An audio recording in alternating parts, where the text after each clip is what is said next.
سلیمان علیہ السلام کا ذکر ہے، وہ داؤد علیہ السلام کے وارث تھے، بیٹے تھے، اور انہیں پرندوں کی بولیاں سکھائی گئیں۔ جنات اور انسانوں کے لشکر کا ایک فوجی ڈسپلن کے ساتھ ان کے پاس حاضر رہتے تھے۔ وہ جو ان کا لشکر تھا نا، اس میں انسان بھی تھے، جن بھی تھے، اور اس کے اندر پرندے بھی تھے۔ ان کا لشکر تھا، وہ ہمیشہ ان کے پاس رہتے تھے۔ حضرت سلیمان علیہ السلام گزر رہے تھے تو ایک مقام سے آپ گزرے جہاں چیونٹیاں بڑی کثرت کے ساتھ تھیں۔ تو ایک چیونٹی جو ان چیونٹیوں کی سردار تھی، ان چیونٹیوں کی بڑی تھی، اور مفسرین کرام نے یہ بھی لکھا ہے کہ وہ تھی بھی ایک آنکھ اس کی کوئی نہیں تھی، ایک ٹانگ اس کی کوئی نہیں تھی، لیکن اس حال میں بھی وہ چیونٹی جو تھی وہ چیونٹیوں کی قیادت کر رہی تھی۔ تو حضرت سیدنا سلیمان علیہ السلام کا لشکر جب وہاں سے گزرا تو وہ کہنے لگی یا ایھا النمل ادخلوا مساکنکم، کہنے لگی چیونٹیوں اپنے بلوں میں گھس جاؤ، کہیں ایسا نہ ہو کہ سلیمان علیہ السلام کا لشکر بے دہانی میں، سلیمان کا لشکر توجہ نہ کرے اور تمہیں پاؤں کے نیچے مسل دے، لہذا اس طرح کرو کہ تم اپنے اپنے بلوں میں گھس جاؤ۔ حضرت سلیمان ابھی 3 میل دور تھے، تمام مفسرین نے لکھا ہے 3 میل دور تھے، تو وہاں سے چیونٹی بولی تو قرآن کہتا ہے کہ حضرت سلیمان اس کی بات سن کے ہنس پڑے، فتبسم ضاحکا، آپ اس کی بات سن کے ہنس پڑے۔ کہ دیکھو یہ چیونٹی کیا کہہ رہی ہے، ذرا غور کرنا بات پر کہ حضرت سلیمان 3 میل دور فاصلے پر چیونٹی کی بات بھی سن لیتے۔ مولوی نے قرآن کی آیت پکی یاد کر لی، انا بشر مثلکم، کہتا ہے حضور نے کہا میں تمہاری طرح کا بشر ہوں، نبی ہماری طرح ہوتے ہیں جی، تو وہ تو 3 میل دور چیونٹی کی آواز سن لیتے تھے۔ اس کے کان میں چیونٹی رکھو بلا، اسے کہو کہ بتا بلا کیا کہتی ہے، وہ جو بتائے گا پھر دوڑ لگا دے گا شاید، کان میں رکھو اس کو، کہو بتا چیونٹی کیا کہتی۔ اور اگر یہ لفظ نہ ہوتے قرآن کے کہ جب انہوں نے سنا تو ہنس پڑے، یہ جملے نہ ہوتے تو شاید اس کو بھی نہ مانتے، لیکن حضرت سلیمان نے سنی چیونٹی کی بات، اور اب اگلی بات کہنے لگا ہوں، بڑے خوبصورت لفظ لکھے ہیں مفسرین نے، فرماتے ہیں دیکھو ایک چیونٹی نے ایک جملہ بول کے، ایک چیونٹی نے ایک جملہ بول کے اپنے قبیلے کی خیر خواہی کی، تو رب نے اس کا جملہ بھی قرآن میں بیان فرما دیا۔ تو جو ساری زندگی لوگوں کو جملے بول بول کے کہے رب رسول کی طرف آ جاؤ، تو اللہ قیامت میں اس کی بات کو قائم نہیں فرمائے گا۔ جو بھی کسی کی خیر خواہی کرے وہ ایک جملہ بول کے کرے، اور ہو بھی چیونٹی، تو اگر اللہ اس کا ذکر قرآن میں باقی رکھتا ہے تو میں اور آپ اگر کسی کی خیر خواہی کریں گے تو انشاءاللہ ذکر باقی رہے گا۔ شرط یہ ہے کہ کریں خیر خواہی، خیر خواہی کرو کسی کی، ایک جملہ بول کے بھی کرو، چیونٹی بھی ہو تو اللہ قرآن میں ذکر باقی فرما دیتا ہے۔ تو اللہ تبارک و تعالیٰ نے اس بات کا ذکر قرآن مجید میں فرمایا، اس پر کئی کچھ لکھا ہے۔ اسی طرح سے ایک بات اور لکھی ہے ہمارے مفسرین نے کہ حضرت سلیمان ایک دن اسی طرح نکلے، قحط پڑ گیا تھا، بارش نہیں ہوتی تھی، تو حضرت سلیمان باہر میدان میں نکلے دعا کرنے کے لیے، خشک سالی تھی، تو جب آپ گئے تو ایک چیونٹی اپنے پر پھیلا کے دعا مانگ رہی تھی، تو رب کریم نے فرمایا سلیمان آپ واپس چلے جائیں، بارش آ جائے گی پر آئے گی چیونٹی کی دعا پہ۔ تو حضرت سلیمان نے عرض کی مولا میں بھی تو اتنا لشکر لے کے آیا ہوں نا، تو چلو ہمیں بھی دعا کر لینے دے، تو چیونٹی کی دعا پہ برسا دینا پر دعا کر لینے دے۔ فرمایا نہیں آپ واپس جائیں، دعا نہ مانگے۔ یا اللہ کیوں؟ فرمایا چیونٹی کا دل ٹوٹ جائے گا، وہ تو کہے گی کہ یہ سلیمان کے لشکر دعا پہ پھر بارش آئی ہے، تو آپ نہ کریں تاکہ اس کے دل میں یہ بات رہے کہ نہیں میرے رب نے میری دعا پہ بارش فرمائی۔ آپ جائیں، آج بارش آئے گی پر آئے گی چیونٹی کی دعا پہ۔ تو جو چیونٹی بارش کی دعا کرے قوم کے لیے، اللہ اگر اس کا ذکر قائم رکھتا ہے، تو جو اپنی قوم کے لیے ہدایت کی دعا کرے، اور کبھی کبھی گردن جھکا کے دیکھا کرو کہ دل میں رسول اللہ کی امت کا درد کتنا ہے۔ اگر کہیں حضور کی امت کا درد ہے تو پھر انشاءاللہ ذکر قیامت تک باقی رہے گا، پھر انشاءاللہ قیامت تک آنے والی نسلیں بھی آپ کا ذکر کریں گی اگر حضور کی امت کا درد سینے میں موجود ہے۔ اسی طرح سے پھر حضرت سلیمان کے لشکر میں نا ایک ہدہد نامی پرندہ بھی تھا، لشکر کا کارکن تھا پرندہ، ہدہد غائب تھا۔ تو حضرت سلیمان کہنے لگا کدھر گیا وہ ہدہد؟ نظر نہ آ جایا سخت سزا دوں گا. یہاں تو کوئی اچھی خبر لائے گا, چونکہ وہ ہد ہد پرندہ جاتا تھا تو خبریں لا کے دیتا تھا, ورنہ سزا دوں گا. اتنی دیر میں ہد ہد بھی آ گیا. تو یہ پرندے جو کارکن ہوتے ہیں بڑے سیانے ہوتے ہیں, کبھی بندہ ناراض ہو تو صحیح خبریں لے آتے ہیں. تو صحیح خبر لے کے آ گیا. آتے ہی آ کے بیٹھا تو اس نے حضرت سلیمان علیہ السلام نے کہا کہاں تھے؟ عرض کرنے لگا حضور میں ملک سبا گیا تھا, وہاں ایک عورت حکمرانی کرتی ہے, اس کا نام بلقیس ہے, بہت بڑے تخت پہ بیٹھتی ہے, 80 گز اس کا تخت لمبا ہے, 40 گز چوڑا ہے, اور شاید 80 من کے 80 ٹن اس کا وزن ہے. تو حضور وہ سورج کو پوچھتے ہیں. حضرت سلیمان نے فوراً خط لکھا, فرمایا جا کے اسے میرا خط دے دو کہ یہاں تو کلمہ پڑھ کے ہماری فرما بردار بن جائے, ورنہ تیار ہو جائے. جو اللہ کے غیر کو پوچھتے ہیں ہم ان کے خلاف جنگ کریں گے.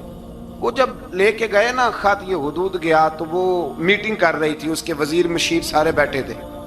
اس نے جا کے خط پھینک دیا ملکہ بلقیس کی جھولی میں. اس نے خط پڑھا تو ڈر گئی, وزیروں کو بلایا. حضرت سلیمان, قرآن کہتا ہے حضرت سلیمان نے کہا تھا خط پھینک کے نا تو سائڈ پہ ہو کے سننا وہ کیا کہتا.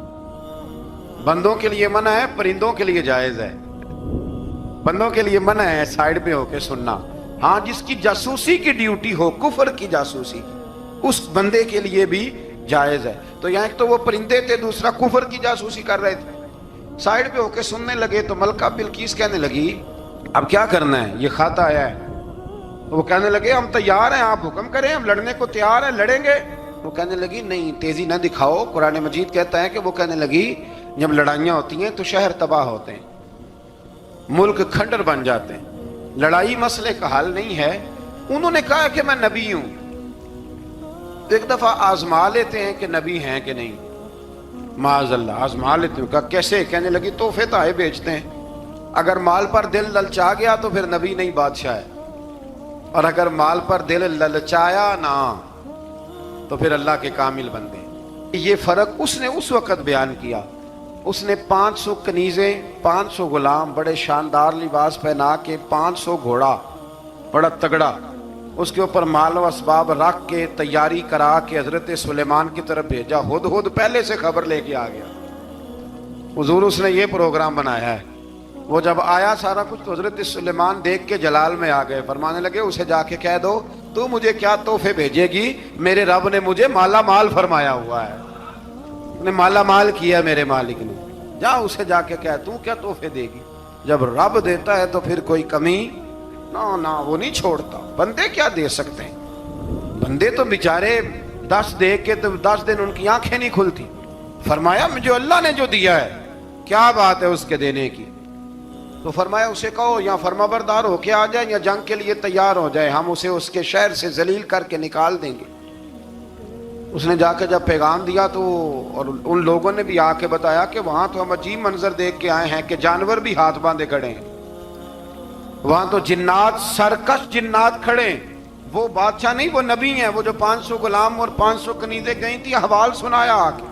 تو ملکہ بلقیس نے پھر خط لکھا کہ میں فرما بردار ہو کے آ رہی ہوں. مانا کیا ہے, میں کلمہ پڑھنے کے لیے آ رہی ہوں. تو حضرت سلیمان نے کہا بھئی اب اس طرح کرو, ذرا فرش بچھاؤ.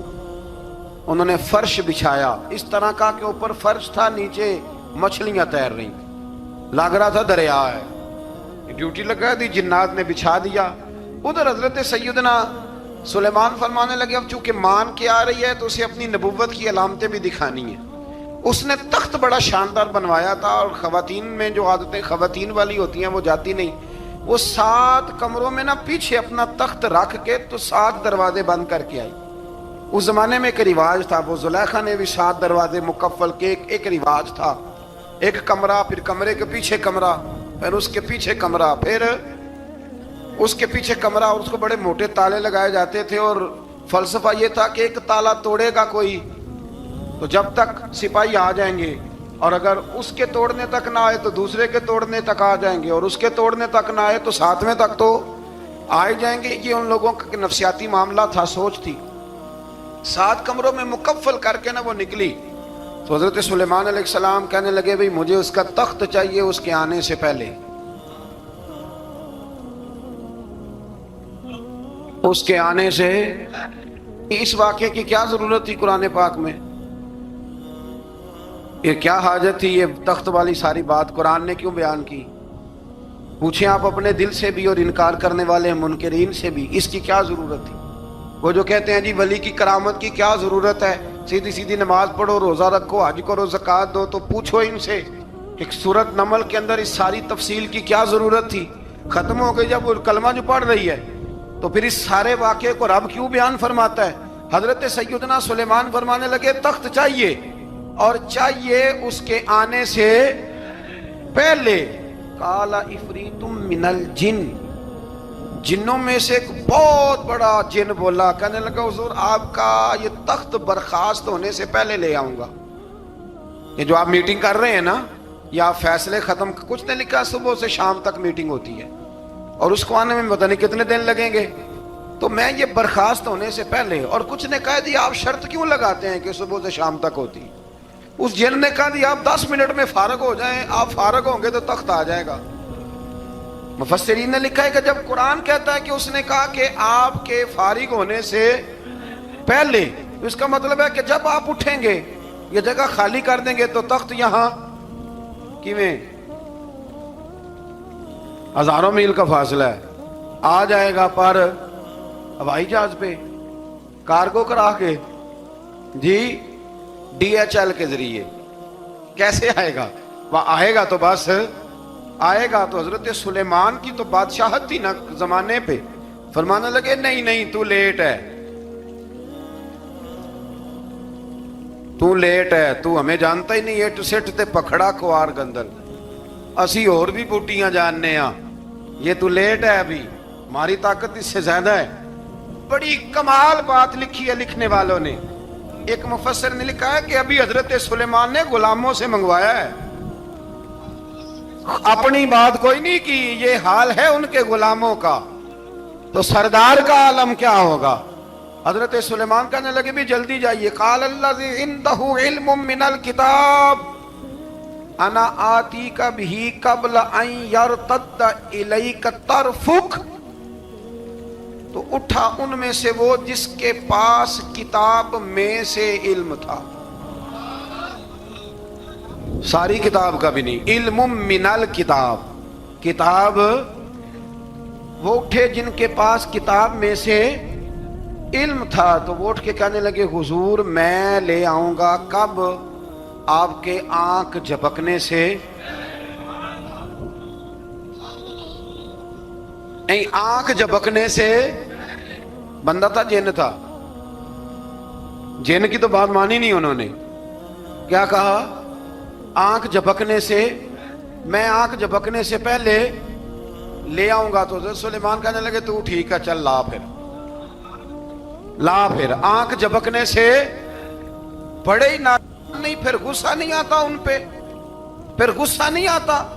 میرے شیخ کامل، مرشد اکمل، شیخ بحر و بار، حضور غوث پاک جیلانی، حضرت غوث اعظم یوں کر کے شاگردوں کو، مریدوں کو سبق پڑھا رہے تھے، پڑھاتے پڑھاتے ہاتھ آگے کیا، اور جب ہاتھ واپس آیا تو بھیگ گیا تھا سارا۔ تو شاگرد کہنے لگے حضور یہ کیا ہے؟ فرمایا تمہیں نہیں سمجھ آئے گی، چھوڑو تمہارے والی بات نہیں، خاصاں دی گل آما آگے نہیں مناسب کرنی، رہنے دو تم۔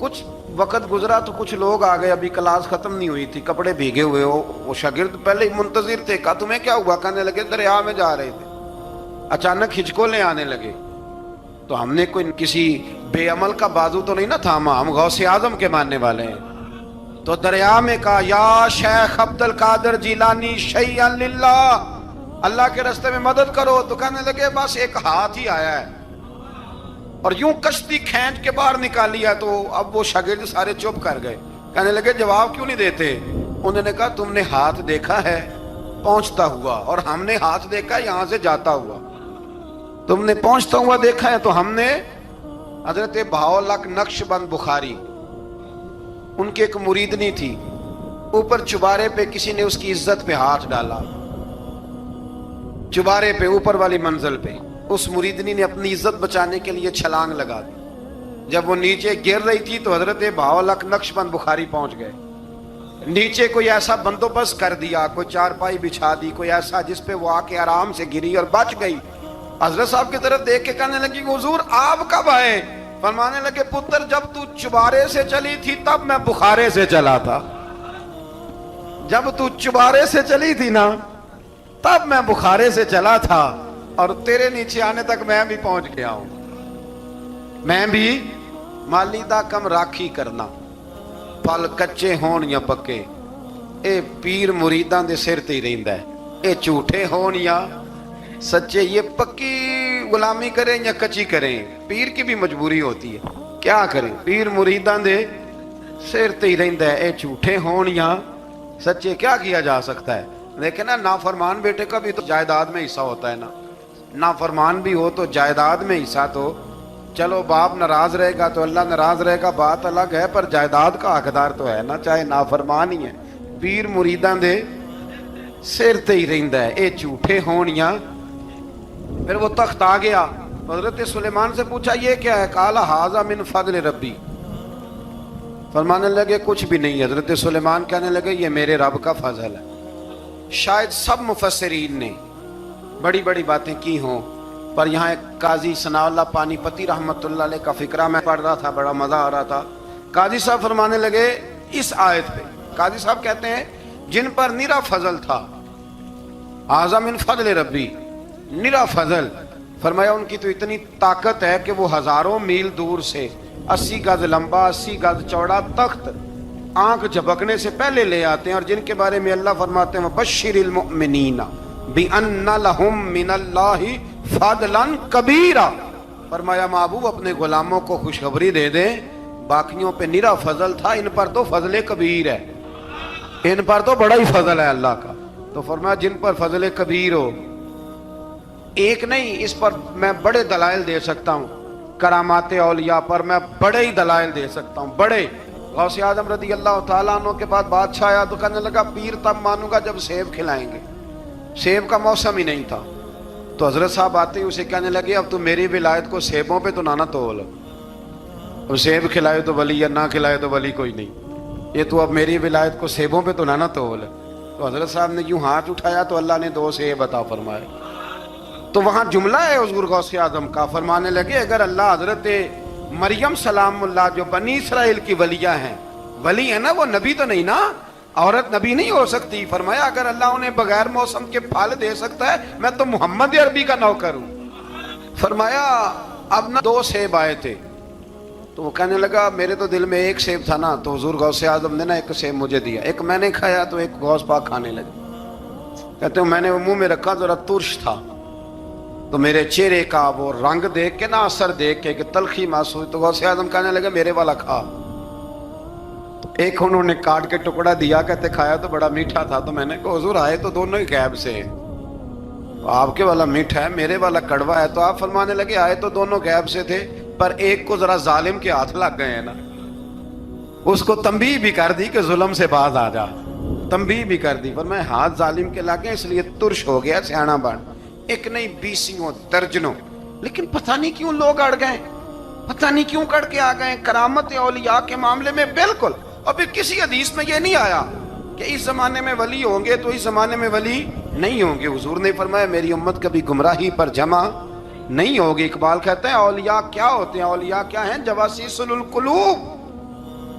اقبال کہتا ہے ولی کا بہت بڑا ولی تم نے دیکھنا ہو تو اسے دیکھو جو تیرے دل کا جاسوس ہے۔ چلو یہ مشکل بات ہے، میں نہیں چھیڑتا، لیکن جو تیرے وہ جاسوسی کرتا ہے، پر کرتا ہے تیرے دل کی، وہ تیرے دل کا جاسوس ہوتا ہے ولی۔ اور اس پر حضور کی حدیث ہے، فرمایا اس کی فراست قلبی سے ڈر، یہ اللہ کے نور سے دیکھتا ہے، ڈر اس کی فراست قلبی سے، اللہ توفیق عطا فرمائے۔ 12 اس ولی کا نام تھا آصف بن برخیہ۔ آصف بن برخیہ جی حضرت سلیمان کے وزیر تھے۔ وہ آئی ملکہ بلقیس، اور جب وہ آئی نا تو اس نے دیکھا کہ یہ تو آگے سامنے حضرت سلیمان بیٹھے ہیں، اور جو رستہ ہے نا درمیان میں وہ فرش ہے کہ دریا ہے سمجھ نہیں آ رہی، تو اس نے نا اپنا یوں کر کے اوپر کپڑا اٹھانا شروع کر دیا کہ نیچے پانی ہے۔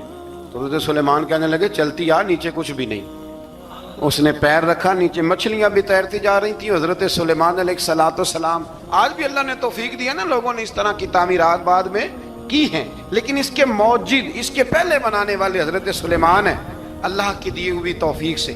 تو وہ ملکہ آپ کے پاس آئی, پھر وہ آپ کی فرما بردار ہو گئی, اور بعد مفسرین نے یہ لکھا ہے کہ اس نے جب کلمہ پڑھا تو پھر اس کا نکاح بھی حضرت سلیمان سے ہوا.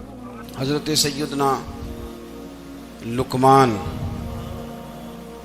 اپنے بیٹے کو نصیحت کرتے ہیں, اور قرآن مجید نے سورہ لقمان کے اندر آپ کی ان نصیحتوں کا ذکر فرمایا ہے.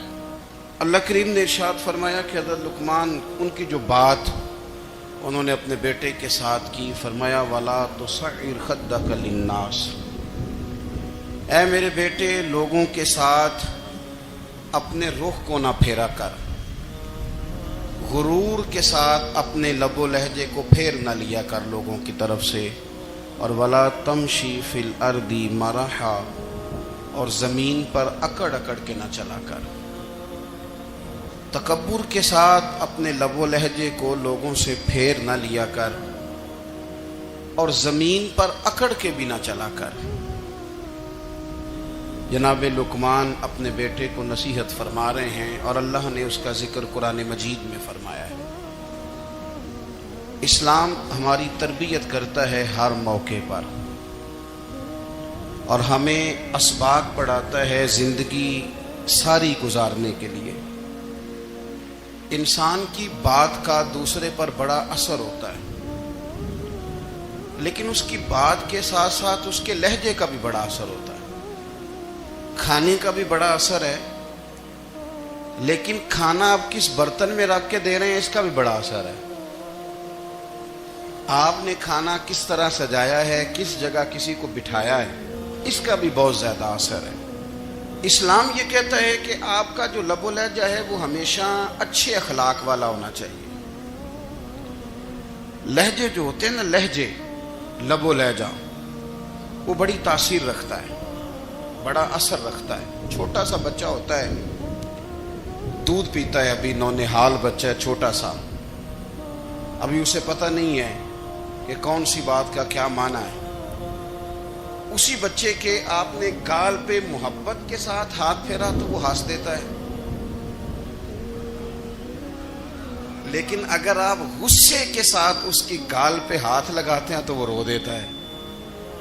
آپ میری بات کو سمجھیں گے, ابھی اس کو لفظوں کے مفاہیم کا نہیں پتا, معانی سے ابھی وہ آگاہ نہیں ہے, معنی نہیں جانتا, پر آپ نے کس لہجے کے ساتھ اس سے پیار کیا یہ اسے پتا ہے. یہ جو لہجہ ہوتا ہے نا, لہجہ, اخلاق آپ کا, یہ بڑا اثر کرتا ہے. آپ نے گفتگو کی, لیکن اس گفتگو میں آپ کا انداز کیا تھا, لب و لہجہ کیا تھا. کچھ لوگ کہتے ہیں میں نے کوئی غلط بات کی ہے, بالکل ٹھیک بات کی ہے. بھئی آپ کی بات ٹھیک تھی, پر آپ کا انداز ٹھیک نہیں تھا. جہاں بات ٹھیک ہونا ضروری ہے نا, وہاں انداز ٹھیک ہونا بھی بڑا ہی ضروری ہے. آپ کے لہجے کا خوبصورت ہونا اور آپ کے لفظوں کا حسین ہونا بھی بڑا ہی ضروری ہے. اگر آپ تھوڑا سا معاشرے میں غور کریں تو کچھ لوگ ایسے ہیں جو طبعاً ہی بیچارے دنیا میں آئے ہی شکوہ کرنے کے لیے. ان کے لہجے سے نہ ترش روئی برستی ہے, تلخی ہے. وہ جی میں فلاں آدمی کے پاس گیا تو اس نے میری بات نہیں سنی, فلاں شخص سے میری ملاقات ہوئی, میں نے وقت گزارا پر وہ بندہ ٹھیک نہیں نکلا, فلاں کے ساتھ میں آگے بڑھنا چاہ رہا تھا پر میرے معاملہ چل نہیں سکے. تو بھئی آپ دوسروں کو ناپتے اور تولتے رہے, آپ کو یہ دیکھ لینا چاہیے تھا کہ آپ کا انداز فکر ہی کہیں غلط نہ ہو. لہجے, اخلاق, یہ آپ کے لفظوں سے بھی زیادہ اثر بعض اوقات رکھتے ہیں. کسی نے کہا تھا کہ میرے لہجے میں غرور آیا تھا, اس کو حق تھا کہ شکایت کرتا تھا. میرے لہجے میں کچھ ایسا کہ جس پہ وہ بیچارہ پریشان ہو گیا, اب اس کا حق بنتا تھا وہ اس پہ شکایت کرتا. تو میرے عزیز, آپ بات کو یاد رکھیں گے کہ جو اخلاق ہے, آپ کا جو اخلاق ہے, جو آپ کا کردار ہے, وہ اپنی ایک خوبصورتی رکھتا ہے. اس لیے میرے نبی پاک صلی اللہ تعالی علیہ وآلہ وسلم نے فرمایا تم میں کامل مومن وہ ہے جس کا اخلاق زیادہ اچھا ہے. جو کہانیاں زیادہ سناتا ہے وہ نہیں، جو اپنی خدمات زیادہ بتاتا ہے وہ نہیں، جو باقی سب کی نفی کر کے کہتا ہے کہ دنیا میں کوئی بندہ ٹھیک نہیں صرف میں ٹھیک ہوں، وہ والا بندہ نہیں، بلکہ فرمایا جس بندے کا اخلاق زیادہ اچھا ہے۔ اخلاق دیکھیں، یہ جو آپ کا لہجہ ہوتا ہے نا، یہ بہت زیادہ اثرات مرتب کرتا ہے آپ کے گھر پہ بھی باہر بھی۔ آپ اگر اپنی گفتگو میں باڈی لینگویج کو تھوڑا سا اچھا رکھیں، کچھ لوگ ایسے ہوتے ہیں جو بات بڑی صحیح کرتے ہیں پر کچھ زیادہ ہی باتیں کرتے ہیں، تو وہ زیادہ باتیں کرنے کی وجہ سے ان کی جو صحیح باتیں ہوتی ہیں ان کا بھی وزن خراب ہو جاتا ہے، کیونکہ وہ زیادہ باتیں کرتے ہیں، ہر وقت بولتے ہیں، ہر وقت بات کرتے ہیں، تو جب وہ ٹھیک بات بھی کر رہے ہوں تب بھی ان کی بات کا لوگ اثر قبول نہیں کرتے۔ لیکن اگر ان کا لہجہ باوقار ہو، بات وہ تھوڑی کریں پر جتنی کریں ذرا سونی کر کے کریں، گفتگو میں خود بخود اثر پیدا ہو جائے گا، بات اچھی لگے گی۔ اخلاقی رویے اگر لوگوں کے زیادہ اچھے ہو جائیں، ایک تو مسکرانے کا بل کوئی نہیں آتا،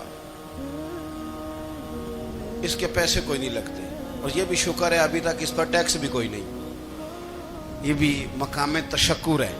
تو اگر آپ بات کریں اور اس میں تھوڑی سی مٹھاس پیدا کر لیں، آپ تھوڑی سی بات میں نا مٹھاس، میرے ایک کلاس فیلو ہیں تو وہ تقریر کر رہے تھے اور میں سن رہا تھا، تو مجھے بعد میں کہنے لگے آپ تبصرہ کریں میں نے کیسی تقریر کی ہے۔ یہ ہوتا ہے نا جی، بعض اوقات دوست بیٹھتے ہیں بے تکلف تو کئی دفعہ کچھ باتیں ایسی ایک دوسرے کے ساتھ کرتے ہیں، تو مجھے کہنے لگے آپ بتائیں کہ میں بات کر رہا تھا تو کیسی تھی؟ تو میں نے کہا جب آپ بات کر رہے تھے تو میں ڈر رہا تھا، مجھے لگ رہا تھا کہیں آپ لڑ نہ پڑیں۔ بھئی آپ اطمینان سے بات کریں، آپ تسلی سے بات کریں، آپ خندہ پیشانی کے ساتھ بات کریں۔ میرے نبی پاک صلی اللہ تعالی علیہ وسلم نے فرمایا، مسلم شریف کی حدیث ہے، حضور فرماتے ہیں نیکی کو کبھی چھوٹا نہیں سمجھنا، نیکی کو حقیر نہیں سمجھنا، کچھ نہ ہو سکے تو اپنے بھائی سے مسکرا کے بات ہی کر لیا کرو، بات کرو تو تمہارے لہجے میں ترش روئی نہ ہو۔ بعض اوقات آپ تلخ بات کرتے ہیں، آپ کا لہجہ تلخ ہوتا ہے تو آپ کی صحیح بات بھی قبول نہیں کی جاتی، لیکن اگر آپ کے لہجے میں مسکراہٹ ہو، آپ کے لہجے کے اندر خوبصورتی ہو، تو آپ کے اپنے بھی آپ کے بیگانے بھی سب کے سب آپ کی بات کو تسلی کے ساتھ سمجھنا وہ گوارا کریں گے۔ اسی طریقے سے ہمارا دل کرتا ہے کہ لوگ ہماری بات سنیں، ہمارے گرویدہ ہوں، ہم جو پیغام دینا چاہتے ہیں وہ پیغام لوگ اچھے طریقے سے قبول کریں، اس پر لوگوں کی توجہ زیادہ ہو، یہ ہمارا شوق ہوتا ہے۔ اور دنیا میں اب تو فیمس ہونے کا شوق بڑا بڑھ گیا ہے، اب بڑا بڑھ گیا ہے۔ اب تو لوگوں کو نا شاید لوگ مقبولیت اسی کا نام لیتے ہیں کہ میرے اتنے لائکس ہیں، اتنے فالور ہیں، اتنے سارے لوگ ہیں تو شاید میں بڑا مقبول ہوں۔ یاد رکھنا، قابلیت سے زیادہ قبولیت ضروری ہوتی ہے۔ فالور کیا کریں گے اگر رب بھی راضی نہ ہوا تو؟ لائکس کیا کریں گے؟ اگر تو قبول ہو جائے تو پھر چلو کسی لائکس کا بھی فائدہ ہے، کسی فالور کا بھی، اور اگر قبول نہ ہو تو پھر کوئی فائدہ جنوں پریتم اپنا آنکھ ہی نہ وہ اجے سہاگن ہو ہی نہیں۔ تو جب وہ قبول کر لے پھر تو بڑی بات ہے، اور اگر قبولیت نہ ہو تو پھر بڑے بڑے مجمع بھی کوئی فائدہ نہیں دیتے۔ ہماری خواہش ہوتی ہے کہ لوگ ہمیں جانیں، لوگ ہمیں پہچانیں، ہمارا بڑا نام ہو، ہمارا بڑا ذکر ہو، ہمارے بڑے تذکرے ہوں۔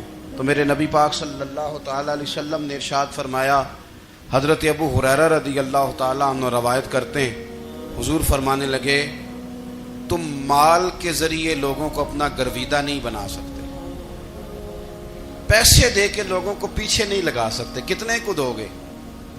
دیکھیں نا، پیسوں سے تو بندے کا لالچ شروع ہو جاتا ہے، ایک دفعہ دیں، پھر دوسری دفعہ دیں، پھر تیسری دفعہ دیں، روز دیں گے تو بندہ راضی ہوگا، اور اگر آپ نے 99 دفعہ دیا، ایک دفعہ نہیں دیا تو وہ ناراض ہو جاتا ہے۔ تو کتنا کو لالچ پورا کریں گے؟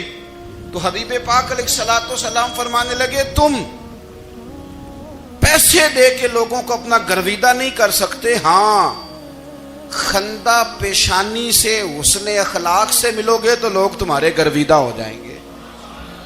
تمہارا اخلاق، تمہاری خندہ پیشانی، تمہارا اچھا کردار یہ لوگوں کو گرویدہ کر سکتا ہے.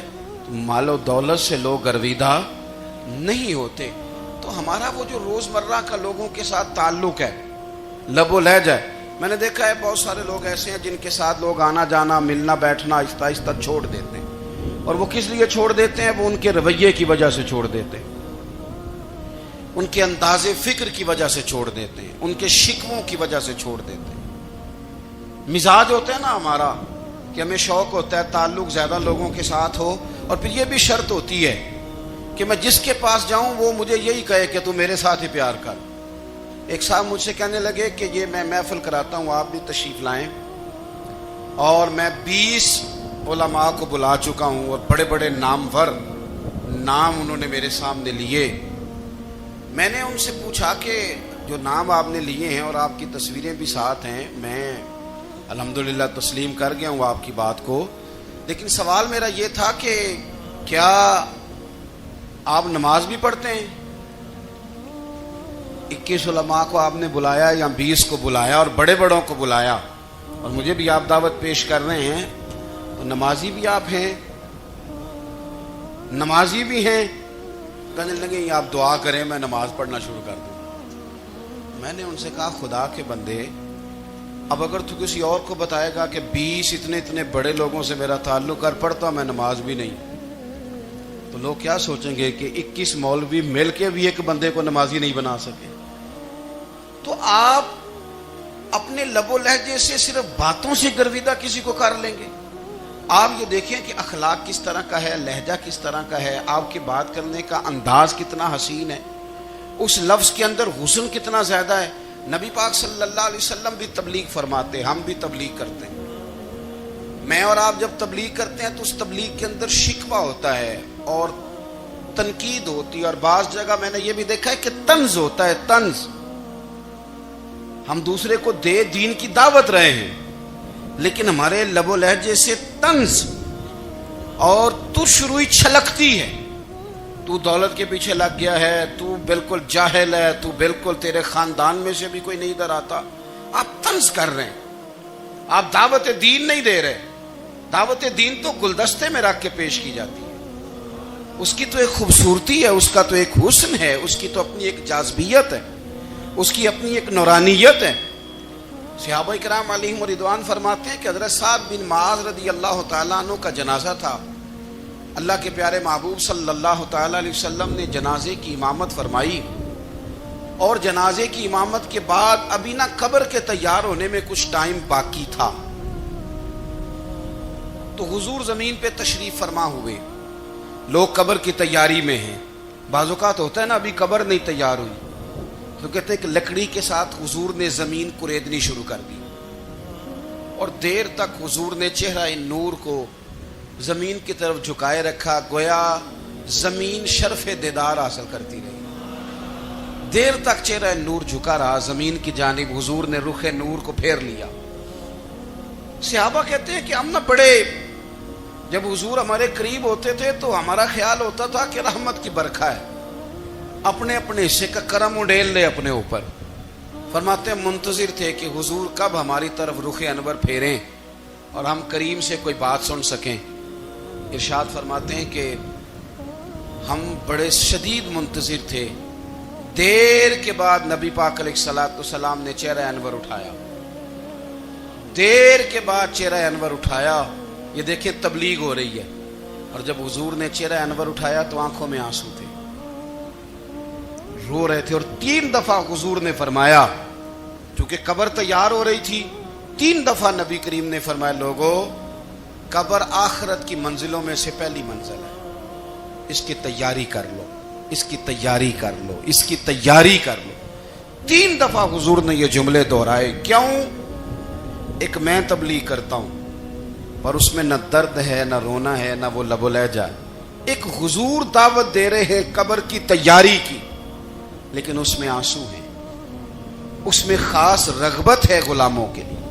تو اپنی زندگی کے اندر جو ہمارا انداز تکلم ہے، ہمارا انداز گفتگو ہے، میں کہا کرتا ہوں کہ ہم نا دین کے لیے جب کلام کر رہے ہوتے ہیں تو شدت ہوتی ہے ہمارے جملوں کے اندر. بعض مقامات شدت کے ہوتے ہیں. آپ جہاد کی بات کر رہے ہیں, ناموس رسالت کی بات کر رہے ہیں, تو کسی جگہ آپ کے لب و لہجے کے اندر شدت کا ہو جانا برا نہیں ہے, بلکہ وہ اچھا ہے. لیکن میرے عزیز, ہر وقت ہی کچھ لوگ تلخ ہیں. انہیں کسی وقت بھی آپ ان سے ملاقات کر لیں, وہ لوگ آپ کو پریشان ہی نظر آئیں گے. حضرت سیدنا عبداللہ ابن عمر رضی اللہ تعالیٰ عنہ روایت کرتے ہیں کہ نبی پاک صلی اللہ تعالیٰ علیہ وآلہ وسلم نے ارشاد فرمایا کہ جنت میں ایسے بھی کمرے ہوں گے, جنت میں کچھ ایسے کمرے, کچھ ایسے مکانات بھی ہوں گے کہ باہر کھڑے ہوں گے تو اندر نظر آئے گا, اور اندر کھڑے ہوں گے تو باہر نظر آئے گا. یعنی ایک تو تم آئینے لگاتے ہو نا, وہ دیواریں اتنی شفاف ہوں گی کہ اندر باہر سے ان کا حسن دکھائی دے گا. حضرت سیدنا مالک اشعری رضی اللہ تعالیٰ عنہ بیٹھے تھے, کہتے ہیں میں نے فوراً عرض کی حضور وہ ملیں گے کس کو؟ وہ جو اتنے حسین گھر ہوں گے کہ دیواریں ہی شیشے کی محسوس ہوں گی, اندر باہر سے حسن کے جلوے دکھائی دیں گے, حضور وہ ملیں گے کسے؟ تو اللہ کے پیارے محبوب علیہ السلام نے فرمایا وہ اس کو ملیں گے جو گفتگو اچھی کرے گا, جو گفتگو اچھی کرے گا, لب و لہجہ اخلاق والا ہوگا, گفتگو اچھی کرے گا, لوگوں کو کھانا کھلائے گا, اور جب لوگ سو رہے ہوں گے تو وہ اٹھ کے اپنے رب کی عبادت کرے گا. اس شخص کو وہ مکانات ملیں گے جن کی دیواریں آئینے کی مانند ہوں گی, جن کا حسن تازہ ہوگا, جن کو اللہ تبارک و تعالیٰ نے اپنے فضل سے مزین کیا ہوگا, سنوارا ہوگا. ہم اگر تھوڑی سی توجہ کریں نا, تو کئی دفعہ وقت گزر جاتا ہے, لہجہ نہیں بھولتا, لہجہ یاد رہتا ہے. آپ تو 2 منٹ کے لیے غصے میں تھے نا, تو آپ نے کوئی بات کر دی کسی غریب کو, کسی شخص کو, آپ غصے میں تھے, آپ نے کہہ دیا, اس بیچارے نے سن لیا, لیکن وہ باتیں اسے سونے نہیں دیتی, بار بار یاد آتی. کوئی آپ کے ساتھ تلخ کلام کر دے نا, کبھی تلخ گفتگو کر دے, بندہ جب سامنے آتا ہے وہ باتیں یاد آ جاتی ہیں, تکلیف ہوتی ہے. اور وقت گزر جاتا ہے, لڑائیاں ہمیشہ چل نہیں سکتی. لڑائی کتنی دیر کی ہوتی ہے؟ 1 دن کی, 2 دن کی. قتل بھی ہوں تو اگر قاتل کو پھانسی بھی ہو جائے تو پھانسی کے بعد بالآخر لڑائی تو ختم ہو ہی گئی نا. لڑائی ہمیشہ چلتی, تلخی ہمیشہ چل سکتی نہیں. تلخی روٹین میں چلنے والا سکہ, کوئی سکے روٹین میں چلتے وقتی ہوتے. یہ جو غصے کا لب و لہجہ ہے, تلخی کا سکہ, یہ بھائی روٹین میں نہیں چلتا, اس نے ایک نہ ایک دن ختم ہو جانا ہے. روٹین میں پیار ہی چلتا ہے. حضرت جابر ابن عبداللہ کہتے ہیں حضور پہلے دن مدینہ منورہ آئے, میں زیارت کے لیے گیا تو میں نے مسکراتے دیکھا. 10 سال میں دیدار کرتا رہا, اور وصال سے چند دن پہلے بھی میں نے زیارت کی تو مدینے والے محبوب کو مسکراتے ہوئے ہی دیکھا ہے. یہ جو آپ کا لب و لہجہ ہے نا, اخلاق والا, حسن والا, مسکرانے والا, یہ لب و لہجہ نا ذرا لمبا چلتا ہے. یہ روٹین ہے, یہ روز چلے گا. یہ سکہ وہ ہے جو رائج الوقت رہتا ہے, یہ کبھی بھی ختم ہونے والا یہ خزانہ ہے. تو یہ جو آپ کا تلخ لب و لہجہ ہے, یہ روٹین نہیں. عارف رومی رحمۃ اللہ علیہ فرماتے ہیں کہ مثال دینے کے لیے بات سمجھاتے ہیں. فرماتے ہیں ایک شخص جنگل میں لکڑیاں کاٹنے جایا کرتا تھا, تو شیر سے دوستی ہو گئی, یعنی ڈائریکٹ بادشاہ سے دوستی ہو گئی. اور بادشاہ بھی وہ جو جنگل کا بادشاہ ہے, جنگل کے بادشاہ سے دوستی ہو گئی. اب وہ لکڑہارا غریب آدمی تھا, لکڑیاں تو کاٹنی ہوتی تھی, تو وہ جنگل کا بادشاہ اعلان کر دیتا جانوروں کو کہ میرا دوست آیا, ایک تو کوئی تنگ نہ کرے, اور دوسرا یہ کہ سب لوگ مل کے اس کے ساتھ تعاون کریں. کبھی کوئی جانور لکڑیاں اکٹھی کراتا, کبھی کوئی اپنی پشت پہ گدھا, بیل, گھوڑا, خچر رکھ کے وہ لکڑیاں باہر چھوڑنے آتا.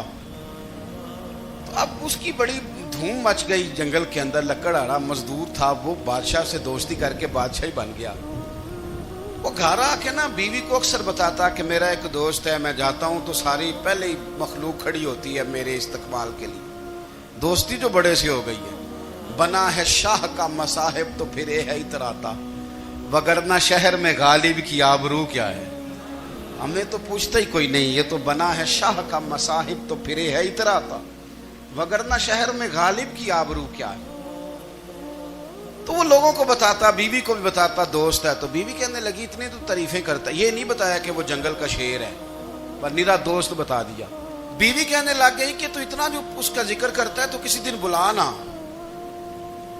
بلا کسی دن تاکہ اس کی دعوت کریں۔ اب اس نے پھر نہ اس کو پردے میں رکھا، کیا کہتے ہیں آج کل سرپرائز دینا ہے، ان کا سرپرائز دینا ہے جی، پردے میں رکھا کہ وہ شیر ہے۔ تو وہ بلا لیا گھر، اب اس کے لیے کچا گوشت، ظاہر ہے شیر نے کچا گوشت دکھانا تھا۔ وہ کہنے لگی پکانا کس طرح کا ہے؟ وہ کہنے لگا جب وہ آئے گا پھر بتاؤں گا۔ اب وہ کچا گوشت 2-3 بکرے ذبح کر کے ڈال دیے، وہ آ گیا شیر۔ اور پھر امی کہتے جب وہ آیا نا تو اس کی بیوی نے دیکھا تو اس نے ایک سخت جملہ کہہ دیا، کہنے لگی اوہو میں سمجھی تھی پتہ نہیں کون ہے، اس طرح کے درندے تیرے یار ہیں، کتے بلے دوست بنائے ہوئے، یہ کیا بات ہوئی؟ خیر وہ شیر نے سن لیا، گوشت کھایا، وہ چلا گیا۔ اگلے دن لکڑ آ رہا، لکڑیاں کاٹنے گیا تو شیر نے ملاقات کرتے ہی لکڑ آرے سے کہا کہ یہ نا کلاڑی اٹھا اور میری پشت پہ نا ایک زخم کر دے۔ اس نے کہا نہیں میں یہ کام نہیں کرتا، تو میرا دوست ہے۔ اس نے کہا سن بھائی میں نے پیار سے کہا ہے تو مان جا، ورنہ میں ہوں شیر، میں نے تجھ سے منوا ہی لینا ہے، میں کوئی تکلیف دوں گا مناسب نہیں، تو کر۔ اس نے کلاڑی اٹھائی اور اس کی پشت پہ ایک زور سے زخم لگا دیا، خون بہنے لگا۔ اس نے کہا تو نے آج کے بعد آنا ہے، لکڑیاں کاٹنی ہے، تجھے کوئی کچھ نہیں کہے گا، بس یہ ایک حکمت تھی جو میں نے کیا ہے۔ قصہ مختصر، وہ آتا رہا، لکڑیاں ملتی رہیں، خدمت بھی ہوتی رہی، 6-8 ماہ گزر گئے۔ ایک دن شیر اس سے کہنے لگا یہ میرے ذرا بال اٹھا کے دیکھ، وہ جو تو نے زخم لگایا تھا وہ کہاں پہ ہے؟ اس نے وہ بال اٹھا کے دیکھا تو زخم ملا ہی نہیں، کئی جگہ پہ ٹٹولا کا یار یہاں تھا یہاں تھا یہاں تھا۔ شیر نے پھر کیا کمال ہی جملہ کہا، اس نے کہا کہ وہ جو کلاڑی کا زخم تو نے لگایا تھا نا وہ مکمل ہو گیا، لیکن تیری بیوی کا جو لہجہ تھا اور اس کی جو تلخی تھی وہ آج تک میرے ذہن میں موجود ہے، وہ ابھی بھی مجھے تکلیف دیتی ہے۔ وہ بات سوچتا ہوں مجھے اس نے درندہ کہا، اس نے میرے بارے میں اتنے کچے اور کمزور اور سخت جملے کہے، تو وہ بات مجھے بھولتی، وہ آج بھی میرے ذہن میں اسی طرح گونجتی ہے۔ تلخ جملے جو اس نے کہے اور خوفناک جو انداز اس نے اختیار کیا، وہ بات مجھے کبھی بھی بھولتی۔ تو آپ کے لفظ لوگوں کو بھول جاتے ہیں پر لہجہ یاد رہتا ہے، اگر ہم اپنے لہجے پر تھوڑی توجہ ہی کر لیں۔ کچھ لوگ کہتے ہیں جی میرا جی روٹین ہی یہ ہے بات کرنے کی، تو یہ یاد رکھنا کسی وقت ایسا بھی ہوتا ہے کہ شیر کو سوا شیر مل جاتا ہے، پھر ایسا نہ ہو کہ آپ کی تلخی کی جواب میں کوئی اس طرح کی تلخی ہو کہ پھر آپ اس کو کبھی بھلا نہ سکیں۔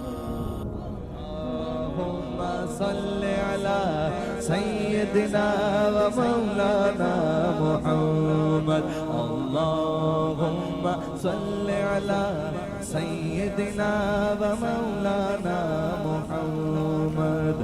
اللہ کے شیر ہے در کرار پر درود، اللہ کے شیر ہے در کرار پر درود، کہ شیر غدر کرار پر درود، حضرت حسن حسین کے کردار پر درود، اللہم صل علی سیدنا و مولانا محمد وعلی سیدنا علی و سیدتنا فاطمہ و سیدتنا زینب و سیدنا حسن و سیدنا حسین وعلی آلہ و صحبہ و بارک وسلم۔ زینب کی بارگاہ میں